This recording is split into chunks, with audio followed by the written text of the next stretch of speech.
Today on the Word Preacher podcast, those not under oath, the cause of Amaron, and Moroni jumps to the wrong conclusion.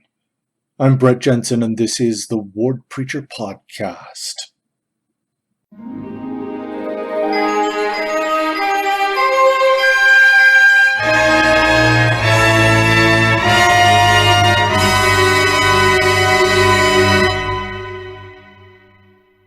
All right, our Come Follow Me curriculum for this week brings us to Alma chapters 53 through 63. These are the last chapters in the book of Alma. One of the big events that's really memorable in this portion of the scriptures talks about 2,000 young men who became soldiers from the people of Ammon. If you recall from previous discussions or readings, the people of Ammon had taken an oath not to fight.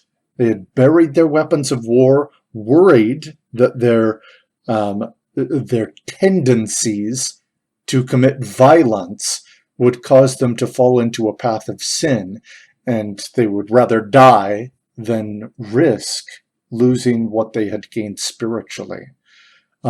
That having been said, the situation that they were in towards the end of the book of Alma was the Nephites were dying. They were sending their soldiers out, and they were suffering and dying from wars that benefited them, that protected their people. And it pained the people of Ammon to the degree that they considered breaking their oath. But after careful thought, they realized that some of their young sons were young enough that they had not taken this oath, that they would be eligible to help support this war effort. Here are a few verses in Alma chapter 53 about this. But behold, it came to pass that they had many sons who had not entered into a covenant that they would not take their weapons of war to defend themselves against their enemies. Therefore they did assemble themselves together at this time, as many as were able to take up arms, and they called themselves Nephites. And they entered into a covenant to fight for the liberty of the Nephites, yea, to protect the land unto the laying down of their lives. Yea, even they covenanted that they never would give up their liberty, but they would fight in all cases to protect the Nephites and themselves from bondage. Now behold, there were 2,000 of these young men who entered into this covenant and took their weapons of war to defend their country. And now behold, as they never had hitherto been a disadvantage to the Nephites, they became now at this period of time also a great support, for they took their weapons of war, and they would that Helaman should be their leader. And they were all young men, and they were exceedingly valiant for courage, and they also for strength and activity. But behold, this was not all. They were men who were true at all times in whatsoever thing they were entrusted. Yea, they were men of truth and soberness, for they had been taught to keep the commandments of God and to walk uprightly before him. Now, these soldiers were meant to be a support to the Nephites, as was pointed out. This wasn't like the overwhelming force that was going to go and vanquish the Lamanite armies. The Lamanites outnumbered the Nephites substantially, and this increase of 2,000 was not enough to tip the balance in terms of raw numbers. But they, as a support role, saved lives. And almost immediately, they came to a city that was named Judea to strengthen the forces of a Nephite commander named Antipas. Now, when the Lamanites, the army of Amaron, the brother of Amalickiah, noticed that the Nephites were getting these reinforcements, they were a little more hesitant to attack the city, which saved the lives of those Nephites. Ultimately, the Lamanites decided that instead of continuing their offensive campaign, they would maintain the cities that they had already captured. But over time, the Nephites continually marched with provisions through the land. The Lamanites became a bit uneasy, and they were worried that the Nephites would grow to overpower them. Well, they slowly began to poke their heads out of the fortified locations that these cities represented. So the Nephites decided to try the old bait and switch. Helaman's warriors would pretend to deliver provisions to a city beyond a heavily fortified Lamanite position. Once out of their fortifications, the Nephites would be able to attack the Lamanites using the army of Antipas that would come from a hidden location. So that was the switch. The Lamanites took the bait, following Helaman's 2,000 warriors, but they moved very quickly, faster than Antipas had anticipated. So he had to speed his march to try and catch up to the Lamanite forces that were chasing Helaman's army. Now, Helaman's small number of men were in a precarious position. They couldn't really stop. They would be overtaken.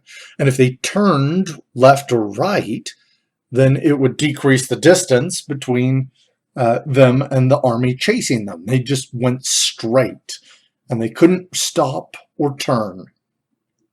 But eventually, they discovered the Lamanites were no longer pursuing them. And even that was a precarious position because they couldn't be sure if it was a trap or if the Lamanites had just returned to their fortifications or if they were battling with Antipas. And the passage that describes this situation, Helaman's response to asking them if they would battle, and they responded affirmatively. There's a lot of verses here, but I think it's worth reading. Now they never had fought, yet they did not fear death, and they did think more upon the liberty of their fathers than they did upon their lives.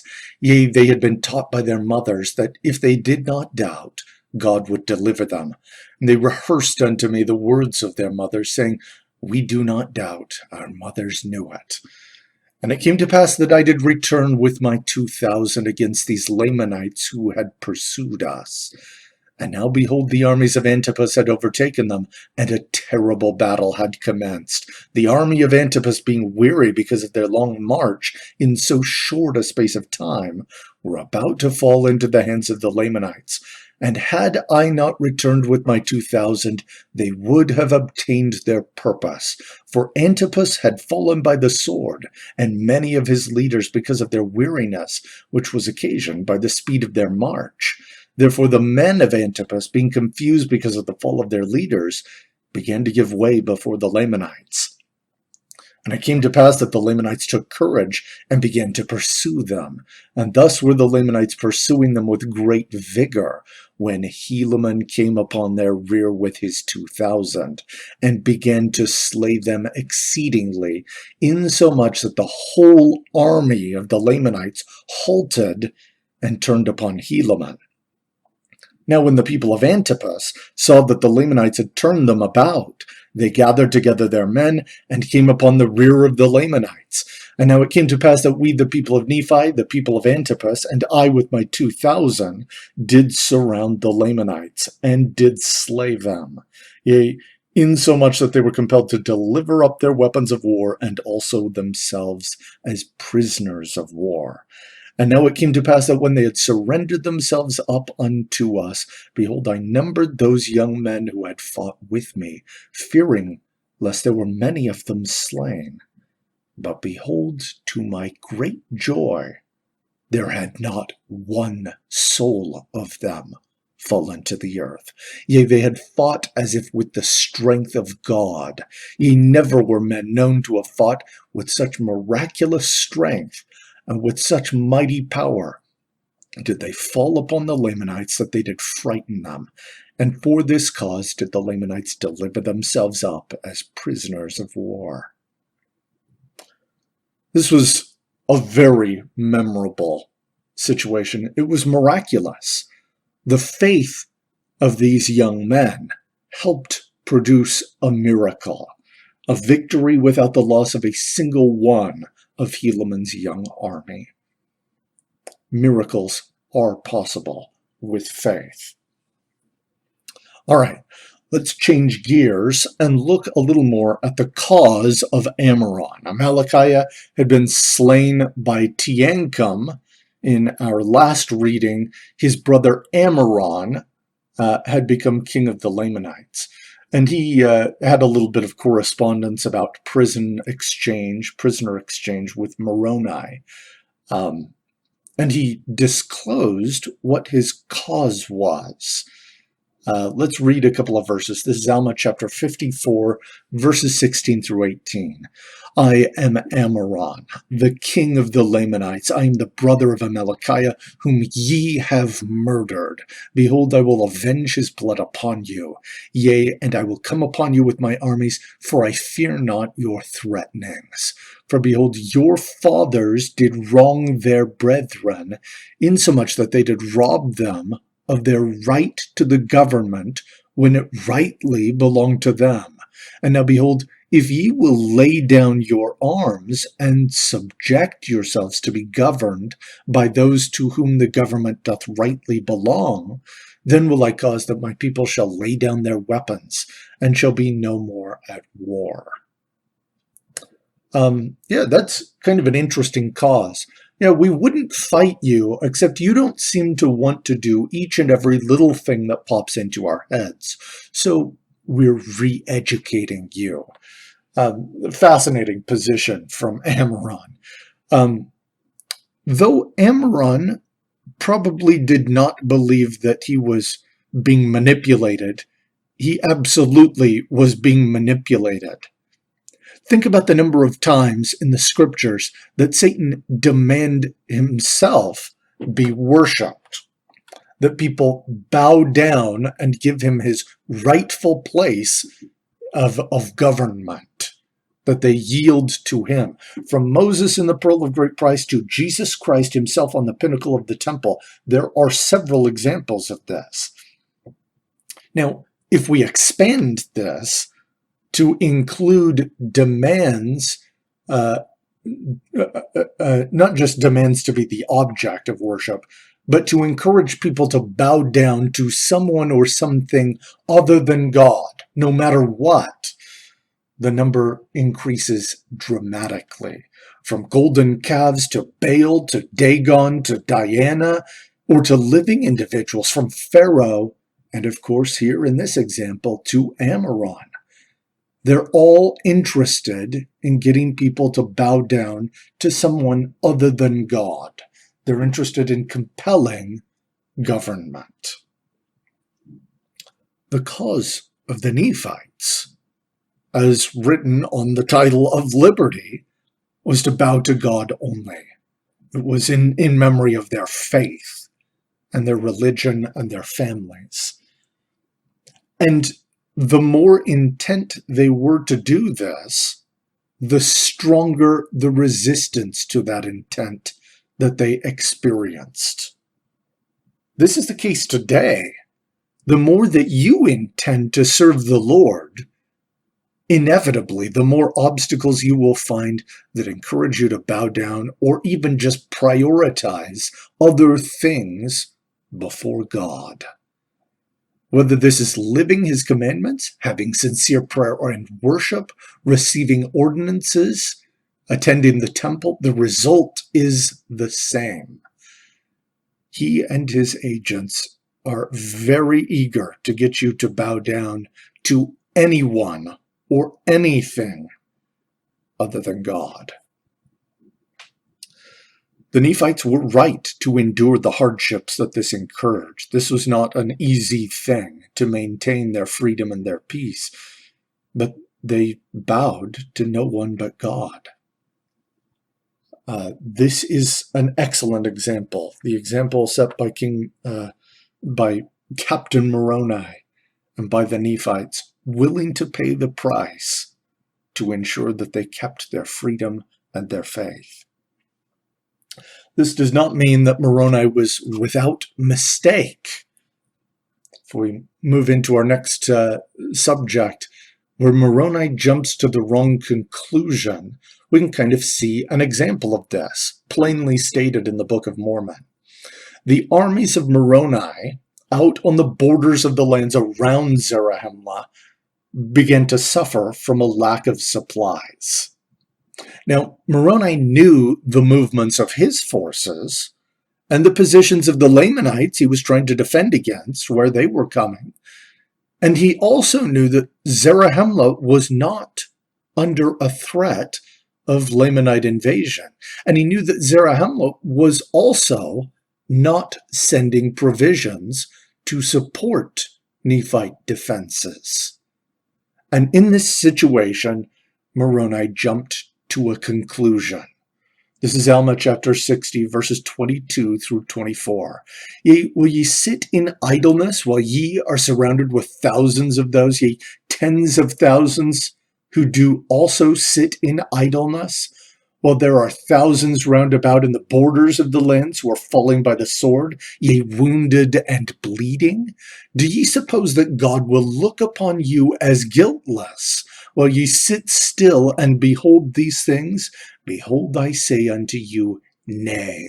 Now I would that ye should remember that God has said that the inward vessel shall be cleansed first, and then shall the outer vessel be cleansed also. And now, except ye do repent of that which ye have done, and begin to be up and doing, and send forth food and men unto us, and also unto Helaman, that he may support those parts of our country which he has regained, and that we may also recover the remainder of our possessions in these parts, behold, it will be expedient that we contend no more with the Lamanites, until we have first cleansed our inward vessel, yea, even the great head of our government. The problem with this was he was wrong. Turns out his conclusion that they were just sitting in idleness, watching people get killed and not really caring or thinking it applied to them, that was the wrong conclusion. Pahoran, the chief judge, had been thrown out in rebellion. He wasn't neglecting his duties, he was unable to perform them. Pahoran frankly forgave Moroni and asked for his help in re-establishing the government in Zarahemla. Moroni quickly came to his aid, and they succeeded in driving out the kingmen who had overthrown the government and re-establishing order. The question, as we look at this, was Moroni out of line? I've heard debates on this that go both ways, and I am firmly on the fence on this one. On the one hand, Moroni did not have to assume the worst of Pahoran, especially something that was untrue. And he did not necessarily have to be harsh in his critique, in his accusation. So you do see something that's kind of not great. It doesn't look great. On the other hand, in a time of war, he was standing up in defense of his men. He was a warrior fighting the Lamanites, and this was the way that he dealt with situations for the betterment of his people, to boldly stand up for those he knew were sacrificing and suffering. And so I don't imagine that it would have been appropriate for him to say, oh, you know what, I'll just fill out Form 23B so that this petition can be processed by the correct judges and bureaucrats, and they can open an official investigation into the processing of supplies. That's maybe too passive of an approach.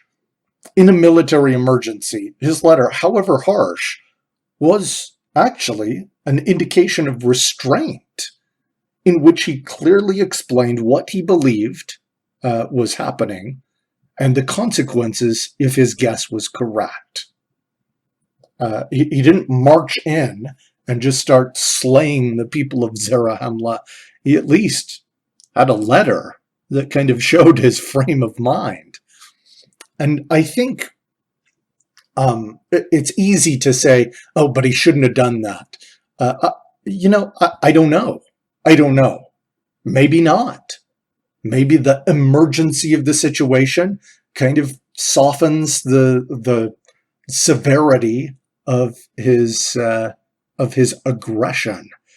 But I think instead of asking, was Moroni out of line? A more important question might be, what can I do to be more like Pahoran? Because it really doesn't matter if someone thinks something untrue of us or is judgmental of us. God knows the truth. And if we do right, in the end, truth will prevail. Pahoran could still have confidence, even though he received what could have been a very offensive gesture from Moroni. But he could still have confidence that Moroni was a good man. It didn't matter that he was harsh and that he had made an accusation that was untrue. Good men work through mistakes. And the two of them did. Pahoran was able to put that aside and work together with Moroni. The response that Pahoran gives, there's a section of this that is worth reading. This is Alma chapter 61, verse 9, Pahoran's response. And now in your epistle you have censured me, but it mattereth not. I am not angry, but do rejoice in the greatness of your heart. I, Pahoran, do not seek for power, save only to retain my judgment seat, that I may preserve the rights and the liberty of my people. My soul standeth fast in that liberty in the which God hath made us free. In the end, don't judge the judgmental too harshly. There are way worse things that a person can do.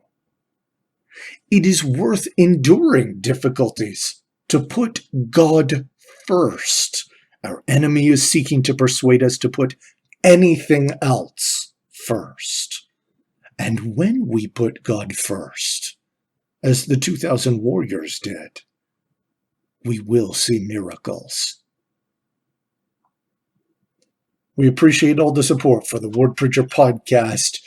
Next week, we will be looking at Helaman, chapter 1 through 6, and the pride cycle. Of course, there is a ton of stuff that we did not cover in depth in the reading this week. Please study that individually and with your family. And as always, fight on.